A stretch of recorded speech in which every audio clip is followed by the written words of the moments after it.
It's 2nd and 10 again at the Cal. 17 seconds left. Walsh and Pinckney wide left. Milburn and McCaffrey split right. Palumbis looking over a 4-man front. Back to pass he goes.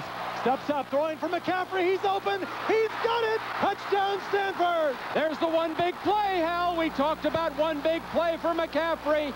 He just made it. Now he needs to make one more. One more big play for Stanford. 12 seconds left. The Bears lead is 25-24. It may go in the annals as one of the greatest big games of all time. Now, certainly it will be one of the greatest. It may be the greatest. Stanford could go for a tie and keep the axe, but I don't think we can look for that. Denny Green doesn't play for ties, Hal. He wants to beat the Bears. He wants to win here. Stanford has used its final timeout to discuss what they want to do. The Bears defense will go huddle up with Bruce Snyder. 12 seconds left. Well, we've said it's just starting in the 3rd quarter, and what a tremendous 93rd big game it has been. And there's no way they can waste any time, Hal. Remember, the magic number when the play took place was 4 seconds. McCaffrey with the one big play. And I'll guarantee you, he's gutting it out here tonight. That left calf muscle is very sore, very tender. And Stanford now trailing by a single point, 25-24. Magnificent drive it was. Incredible. Jason Palumbis is talking to referee Pat Flood. Stanford can have the football placed anywhere they like between the hash marks.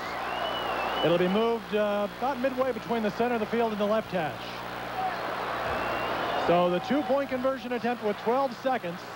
If Stanford makes it, they go in front.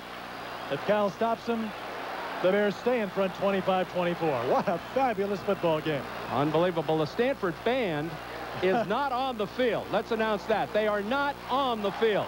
They're very close to it, but they're not on the field. Milburn in the backfield with Vardell. McCaffrey wide right. Pinckney split left. Is Cal calling timeout? The Bears want a timeout. Now, if you're Stanford, do you go with that same player or give them a different look? Well, they're going to come over and talk about it some more. Paul Nickel is on as a tight end. Vardell and Milburn will be in the backfield. Walsh and McCaffrey wide receivers. They'll try to sneak somebody out underneath the coverage. There are obvious people like McCaffrey and Walsh. It may go to somebody like a fullback. Vardell is in there. I would watch him, or I'd watch the tight end Nickel. Slot right. Pinckney goes in motion out of the slot, reverses the back. Right now the referee stopped play, perhaps because some debris was hurled down from the stands. Option. You can call any penalty, including a warning and a touchdown. If anything more is shown on this field, nothing else on the field. Well, Pat Flood imploring the idiots who threw whatever out here not to do it again. Well, Stanford back in the huddle now. They had a slot right.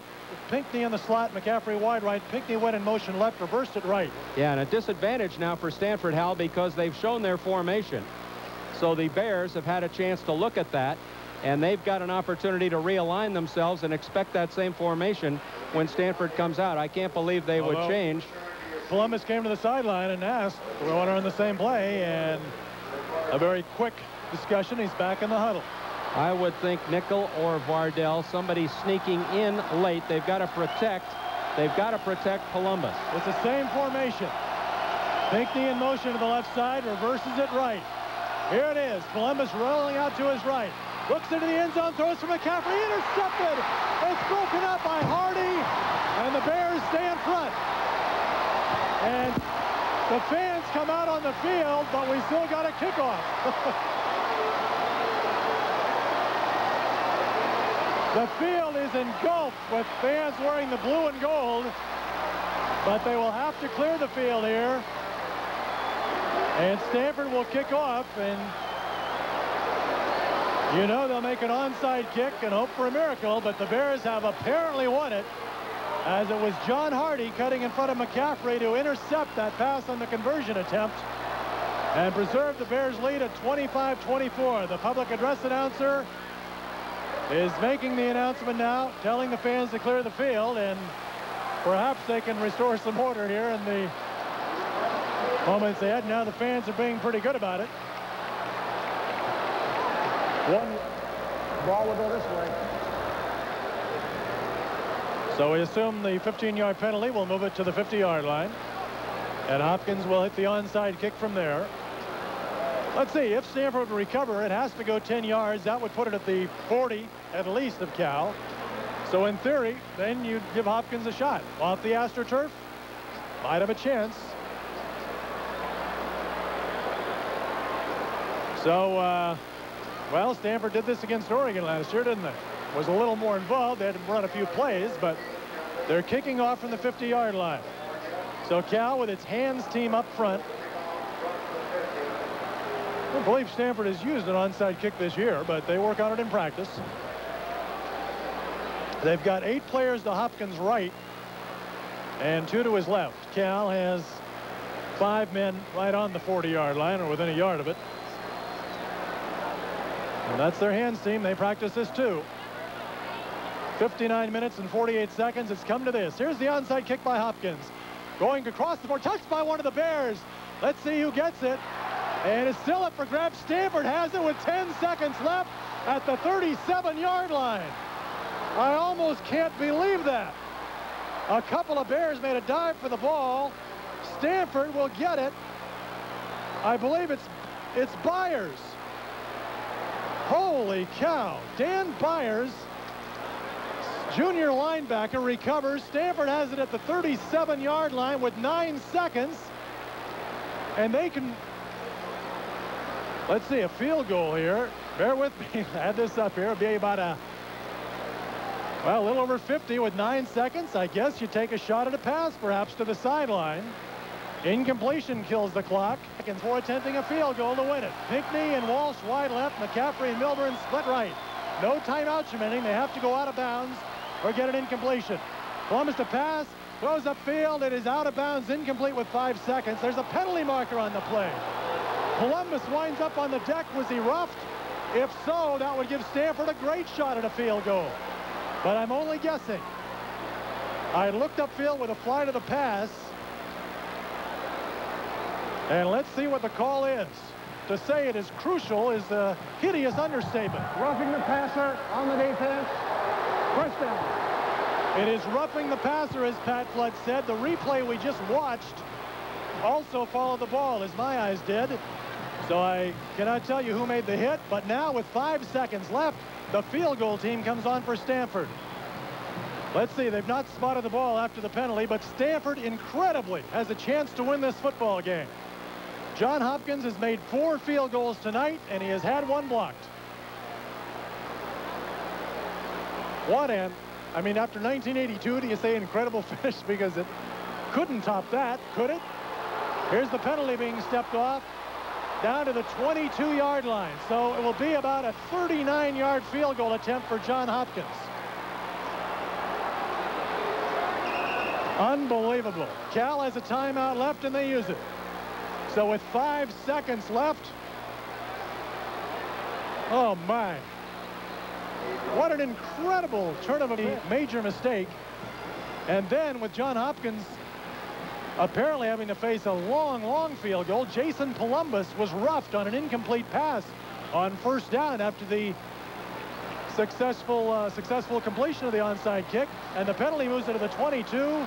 John Hopkins has a 39-yard field goal attempt to win it for Stanford. It's at the right hash mark for the left-footed kicker. Steve Smith will hold, and Chuck Gillingham will make one last snap in his Stanford career.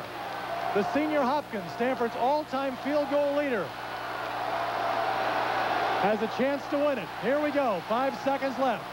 Gillingham snap, placed down by Smith. The kick is up, it's on its way, it's long enough.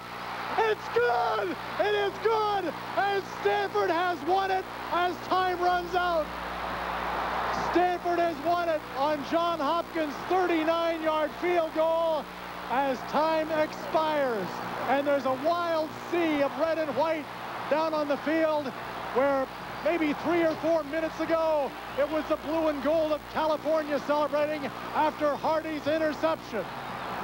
And I really don't believe it. Of all the bizarre and wild finishes to the big game, this one may have outdone them all, at least for Stanford fans. The Cal fans will choose 1982. Is that unbelievable? The Stanford band only now comes onto the field. Unbelievable. And the axe stays at Stanford as it has since 1986. And Bruce Snyder and his Golden Bears, what do you say? They make the big play to seemingly win it. The onside kick recovered for Stanford as it was against Oregon a year ago.